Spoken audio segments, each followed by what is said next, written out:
Hello, everybody. Anna Sabranowitz here. Thank you so much for joining me. I have a special guest with me today, Rickard, and he is one of the members of our Interactive Storytelling Accelerator and recently launched his own interactive story. And I thought, let's talk because he has a great journey to share. And also, he's a bit of an outlier in our community. So, Don, thanks so much for being here. Oh, thank you, Anna. I'm glad to be here.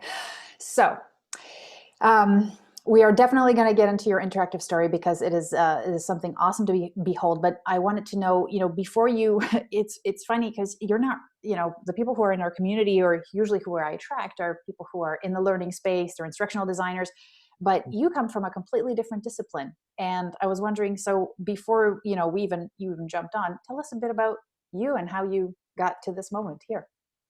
Well, I've always been someone who has enjoyed stories, and that has played out in a lot of ways in my life professionally. And in that professional journey, it's always been one of service and making a difference for people. And I have found in doing that, people make a difference for me as well. And so actually it's pretty personal. My wife, who is an instructional designer, saw Anna and Ryan's program and was too busy to sign up for it. And she asked if I would.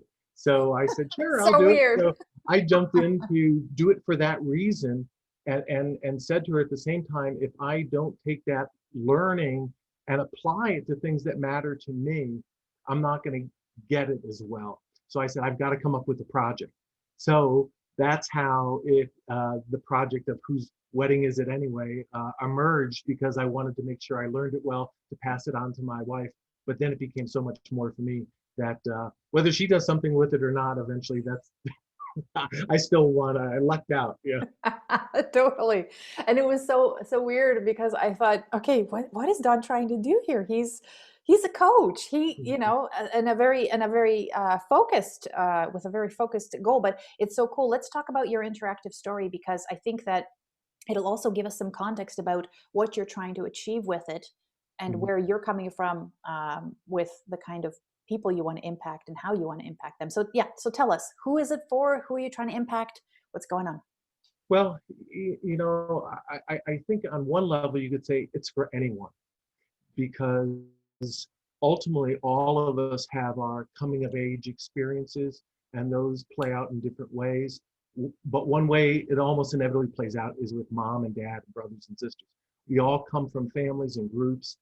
And so on that level, someone needn't be a Catholic to resonate with it. They could have had these type of relational tensions and grist in the mill and celebrations and everything else in between if they were Muslim or Jewish or whatever. But because my background is Catholic and I've worked in a variety of ways as a Catholic, um, that's why I landed it. So additionally, there are different moments in all of our lives that sort of um, are more critical. Starting a family, leaving home. They'll talk about launching. Going from mom and dad or whomever your parents are. So wedding, getting married is big in whatever religion or culture you're in. And I've worked with so many people in that setting that I am just familiar with the struggle that it can be. So I wanted to make something that would, I believe, resonate and connect with, people in more the younger adulthood, so 20 to 32. But I'm sure there are people who are going to be 50 and they'll look at it and be like, oh yeah, I can relate to that. And maybe from the parent side, rather than the bride side. So that's pretty much who it's for. And I think it's for them in a way of not in any way telling them what they should be doing, because too often that's the problem, rather than helping them realize what they are doing or want to do, and identifying maybe the hurdles or the complications of realizing that. Because I did a lot of things my parents wouldn't have wanted me to do, and I love my parents. And some of that was stuff that I probably shouldn't have done, and then others was just stuff me becoming me. And so that is very much I think part of what I believe is possible in this story, that people, uh, even in a first pass or two of it, feel like, oh, I'm seen. Somehow that story makes them realize others have known this journey in their own way and resonate, and then therefore maybe someone worth talking to and connecting with for support.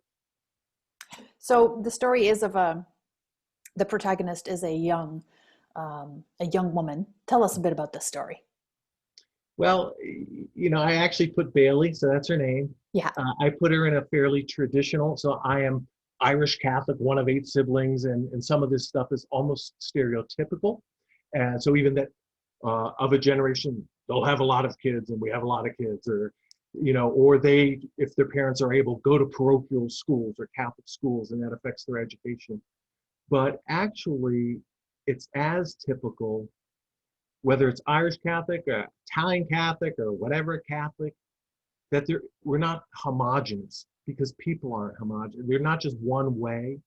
And so anyway, she's thinking when she gets her diploma from high school that she's finally going to get to make a big adult decision and decide where she gets to go to college. And unfortunately, that wonderful day was dulled when her parents basically said, "Yeah, we'll help pay for your college if you go to a Catholic college." And that is on the level of her feeling like she was starting to create her own life, disappointed her, if not worse. And then it also rubbed against her not feeling like the Catholic religion was one that was really where she was continuing to land. So ultimately, that's sort of my journey in a way. I took it very differently than her, because I became a Catholic priest. I was a missionary for 13 years, and it took a long ways to get to where Bailey did, a lot more quickly. But it's the same thing of, how do we hear the sacred? And she was hearing it different than her mom or dad. Doesn't mean mom and dad are wrong. Doesn't mean she's wrong. They're just different. So that's sort of where the crux happens, where she gets that disappointment. And, ultimately, I won't say more because I don't want to be spoiler alert. Yeah. But it goes further down the line, where she falls in love. And that activates that whole question of Catholic expectations within a family. What do mom and dad want? And then religious sensibilities in a person. What am I inclined to? Do those resonate, or do they sort of stand in tension? And so that's sort of where it goes. So this idea, what's really cool, I thought about your interactive story, is it's and people have commented on this. It's a story, and the idea is to make you aware of a certain maybe patterns of communication or behavior that you're falling into. Where did this come from? Well, it came from you and me and all of us who are humans, because as much as we are unique and differ, there are common dynamics or patterns in communication. Some of those are more inclined in one culture or another. So it touches dimensions of a spectrum of way people can respond, but it's not exhaustive. But so some of it, we know when somebody has kind of pushed our button, and we come back at them like this, and so some of the responses are sort of that reactive energy. There's other times where we know we've said stuff where we sort of half sold ourselves out, bad compromises. So some of them are that. And then there's times when we just speak our truth in a way where we're not defensive. We're just flat out open and honest. And hey, here's who I am and how I am. So I sort of picked common ways that humans respond to these things, whether they're Catholic again, or Jewish or Muslim, or, this is just stuff that occurs when we try to communicate with one another. Fabulous. So you said, now getting back to you even jumping on, you said that your wife, who is an instructional designer, Mm-hmm. said, okay, you got to jump on, and, I'm too busy, so can you learn this for me? So that was it? You were just like, okay, well, I guess, sure. Yeah. Well, one thing about me is I love learning. And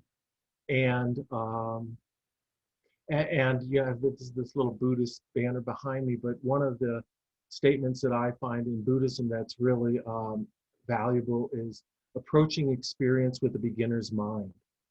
And that can be hard in things we're familiar with, and yet in some ways it can be easy when we know, oh, I am flat a beginner. So I knew I was coming into a pool of people like my wife who were proficient or more expert in these learning things. And I mean, I do know relationships and communication, but I didn't know any of this. And so beginner's mind in this moment was easy.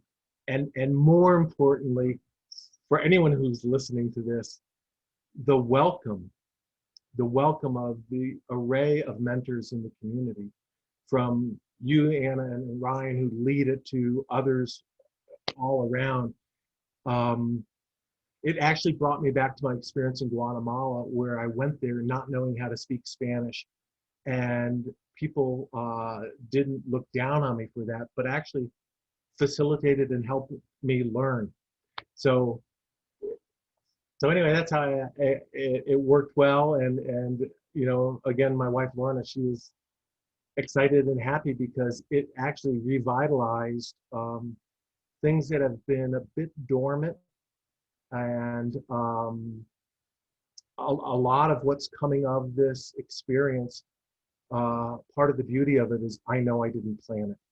And I know when that happens in my life.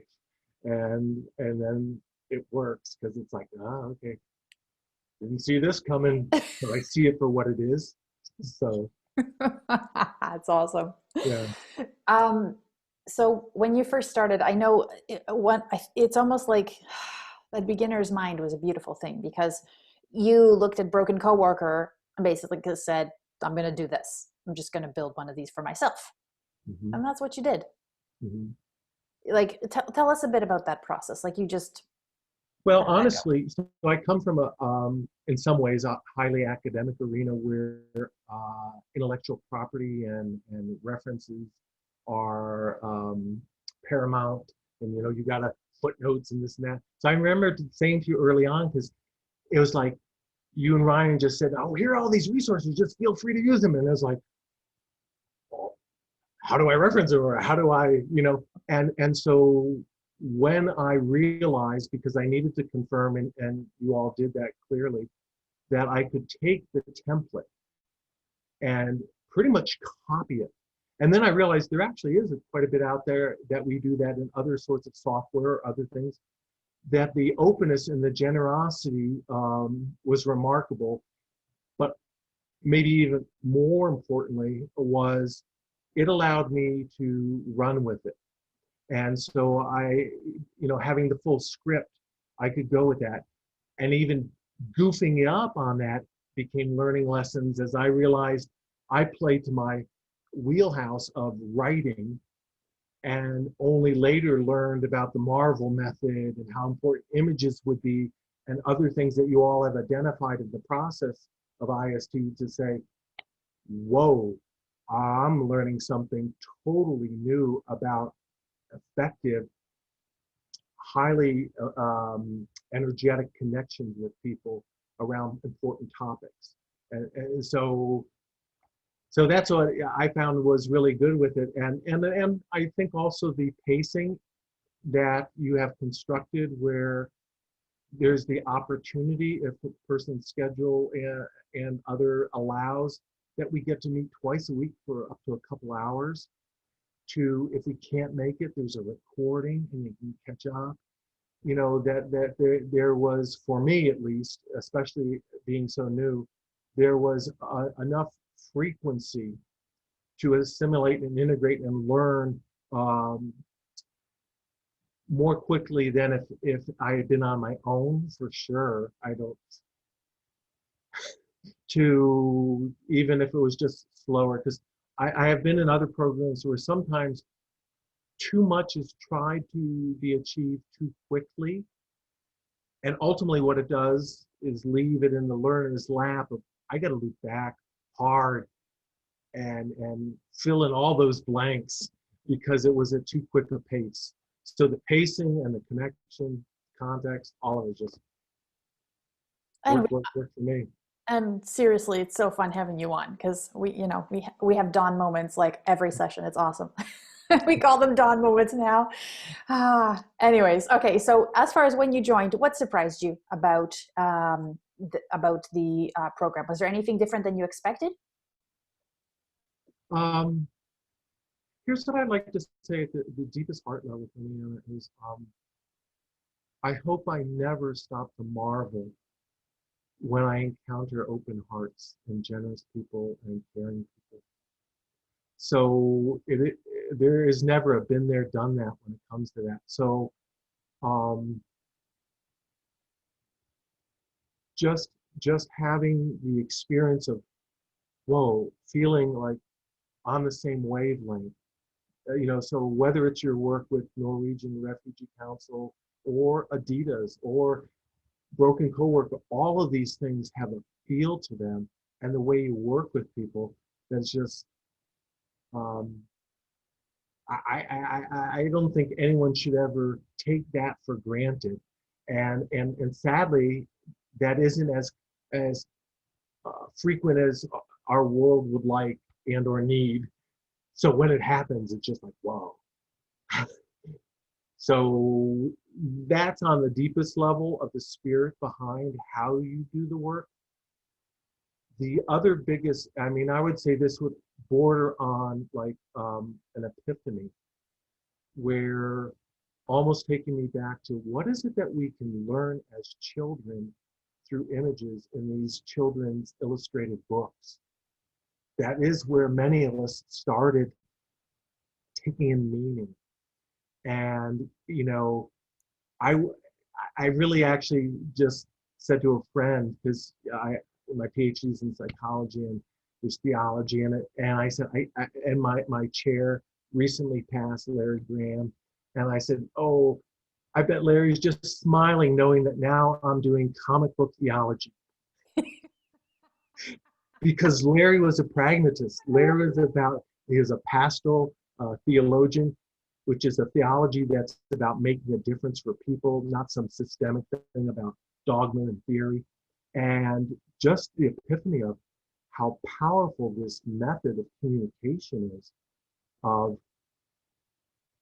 just connecting with people emotionally and helping them see the possibility of making a change, and giving them ways to connect with that and pursue that. That I didn't expect that either, and that because I've been in a lot of classes. So when you learn a different approach, it's like a paradigmatic shift, rather than, well, there's dozens of chapters and pages, and it's just like, boy, this just gets to it. So I remember because I know you worked with a professional illustrator and just how excited you were when when the drafts came in. And yes, and it's visually it's such a cool, it's a piece of art. It's a piece yeah, of art. yeah. Yeah, it's beautiful. Okay, so um, as far as maybe pieces that you could take away, let's say, like, I mean, you're already a successful coach. You work with people, but are there pieces here that you felt you could professionally take away as far as skills that you learned? Oh yeah. I mean, so this is just the breadth of possibility and just spontaneous response to your question. I just finished writing a letter to the CEO of Allstate, and the letter had solid, you might say, evidence and research addressing the question that was at the forefront. And then all of a sudden, it just struck me, I haven't started from the place that I need to in terms of connecting emotionally.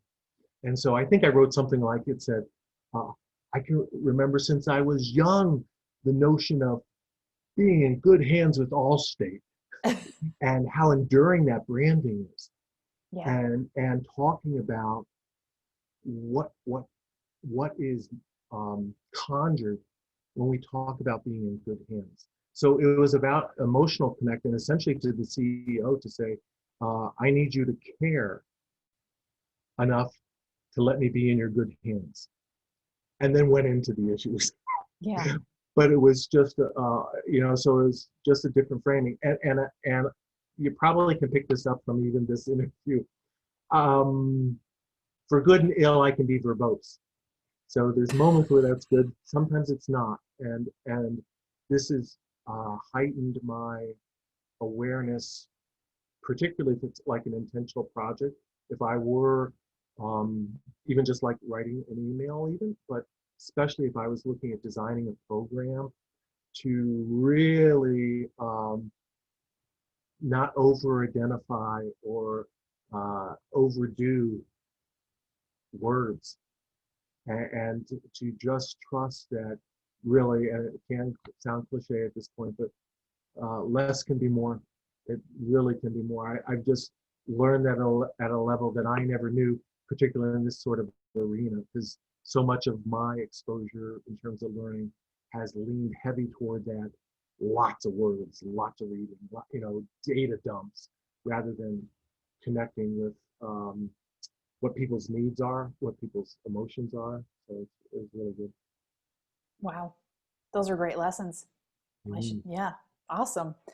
Uh, and and so powerful. It's funny because script writing and when you have such massive constraints on space, you're you're like, I have this little box. How much can I really say? So, and I thought one of the things that was really cool is how open you are to feedback, and um, how open you are to iterating and killing your darlings. Yes. And not everybody has that built in. And I don't know if you developed that or built, but that to me was amazing. How open you were to that. Okay, we're just gonna let this go. It's fine. I think that happened like 50 times. Well, I can say, having 3 people on my dissertation committee, and everybody's got their own perspective, is like herding cats. And so add this, take this out. So I really did grow in that way to accept it as a constructive collaborative conversation and not take things personally or like, oh, wait, that's, just, oh, this person's giving me a solid opinion from where they're coming from. Really, really helps a lot. Yeah. So, okay, if you could give yourself advice to yourself, let's say starting back, or anybody starting fresh in the Interactive Storytelling Accelerator, what would you say to them? What would be your advice? Enjoy yourself. Just when we have fun, and it somehow connects with creative energy. So granted, there are dimensions of work that can be laborious, can be painful, can be difficult, but work is not encompassed by those. It's not synonymous with those. So at least for me or those like me, this going back into the world of images, is like rediscovering art, rediscovering, some people speak of inner child, there's just let yourself be playful as well, because so even some of our sessions where we look at the hero's journey and we're looking at old movies and certain characters that we recognize, that's just a blast, and it's just so in some ways,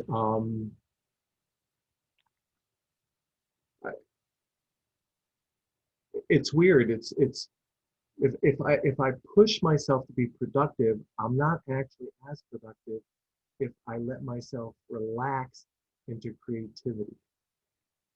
So there's some level where it's just being creative and just let it flow. Um, it's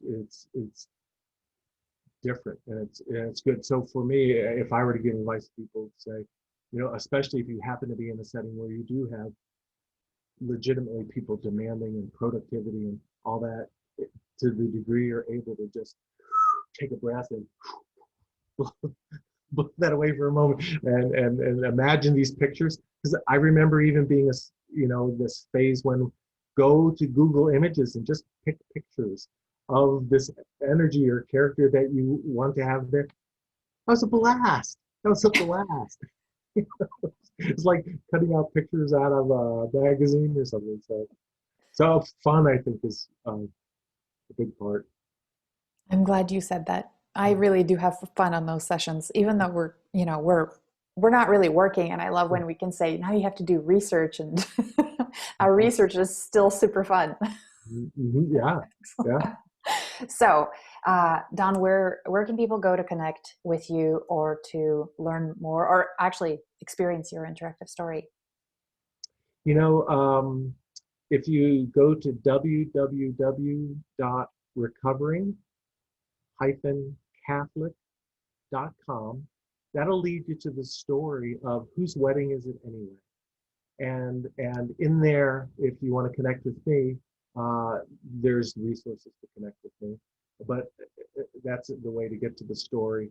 And if the story strikes you, happy to just give a complimentary half-hour chat about it or whatever else you think to talk about. That's awesome. And I will also put the link to this either in the notes so that you can just click on it and go there and experience the awesomeness. Thank you so much, Don. This was so fun. Thank you, Anna. All right.